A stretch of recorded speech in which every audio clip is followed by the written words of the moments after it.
Welcome back to this video. In this video, I'll show you on how to add your card to Google Payment without any stress. So let's see. But before we dive into the tutorial, if you find this tutorial useful and you are very new to this channel, remember to click on that subscribe, turn on the notification bell for more useful tutorial like this. So with that being said, let's get started. The very first thing you need to do is to head over to your phone settings. I'm going to simply scroll down right here and search for my phone settings, just like so. So I'm going to click on my phone settings right here.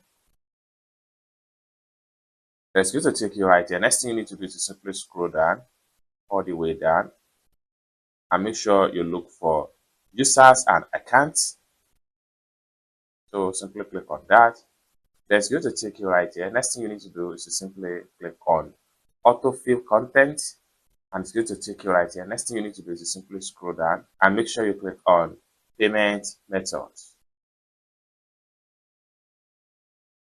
And right here, no payment method here. When you are ready, serve it up to enjoy Google products and services. Next thing you need to do is just simply click on add payment method. At this point here, enter your card detail. Your card can be MasterCard or Visa card or Fafu card or American Express. I'm going to simply enter my card detail right here.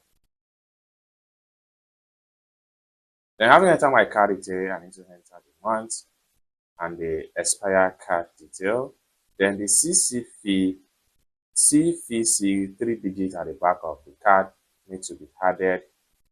The next thing you need to do is to simply click on save right here.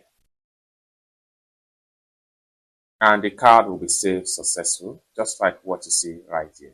It's as simple as that. So basically, this is how to simply add bank card this is how to simply add cards to your Google Pay without any stress. I hope you really got value for this video. If you find this video useful, give this video a big like, and also remember to subscribe to the channel for more useful tutorials like this.